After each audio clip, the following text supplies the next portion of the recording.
ఇప్పుడే జీ5 app download చేయండి. చూడండి మీ ఫేవరెట్ టీవీ షోస్ ఎప్పుడైనా ఎక్కడైనా. చెప్పండి గురు. అప్పలనాయుడు ఎక్కడున్నావు?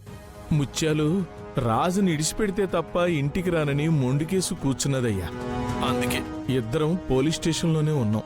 ఒకసారి రాజుకి ఫోన్ ఇవ్వు. అలాగేనయ్యా.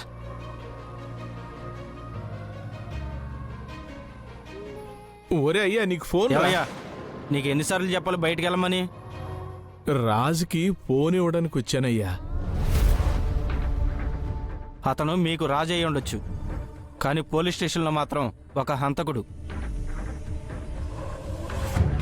నిజ నిర్ధారణ అయ్యే వరకు అతన్ని కలవడానికి కుదరదు. అయ్యగురు, రాజుకి ఫోన్ ఇవ్వటం కుదరదంటున్నారు ఇన్స్పెక్టర్ గారు. ఏంటి రికమెండేషనా? ఇది సీఎం గారికి సంబంధించిన కేసు. ఎవరి చేత ఫోన్ చేయించినా కుదరదు. రాజుకు ఫోన్ ఇవ్వమని చెప్పింది సీఎం గారేనయ్యా. అయ్యగురు, ఇన్స్పెక్టర్ గారు. ఒకసారి ఇన్స్పెక్టర్ ఫోన్ ఇవ్వు అప్పలనాయుడు. అలాగేనయ్యా. సీఎం గారు లైన్లో ఉన్నారు. మాట్లాడండి. హలో, సూర్యప్రతాప్ని మాట్లాడుతున్నాను.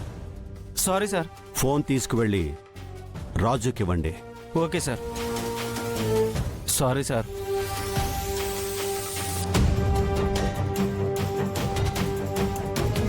పెద్దయ్య, ఆ అమ్మాయి గారు ఎలా ఉన్నారు పెద్దయ్య?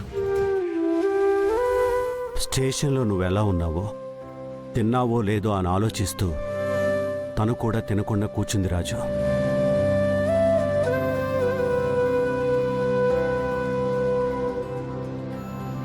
ఒకసారి మాట్లాడు. ఒకసారి అమ్మాయి గారికి ఫోన్ ఇవ్వండి పెద్దయ్య.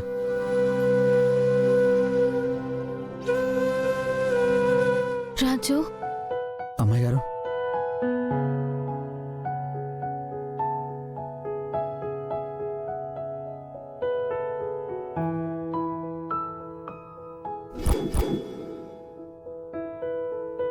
నాకేం కాదమ్మాయి గారు, నేనే తప్పు చేయలేదు. ఉదయాన్నే రాజాలాగా బయటకు వస్తాను.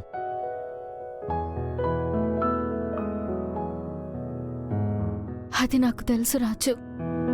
మరెందుకు బాధపడుతున్నారు అమ్మాయి గారు? మీరేం బాధపడకుండా భోజనం చేసి టాబ్లెట్స్ వేసుకోండి.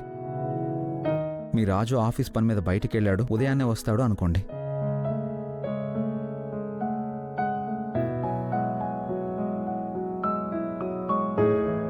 అంతేగాని మీరు అక్కడ బాధపడుతూ ఉంటే ఇక్కడ నేను ధైర్యంగా ఉండలేను అమ్మాయి గారు.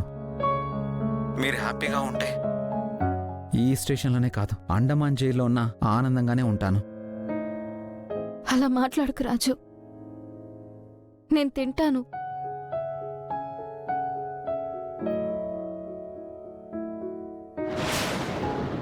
నువ్వు రేపొద్దున్నే ఇంటికి వస్తావన్న ఆశతో తింటాను. పెద్దయ్య గారు బయటికి తీసుకొస్తానని మాటిచ్చారు కదా అమ్మాయి గారు, మీరు భోజనం చేయండి. అలాగే రాజు. జీ5 యాప్ డౌన్లోడ్ చేసి అన్ని ఎపిసోడ్స్ పూర్తి ఉచితంగా చూడండి.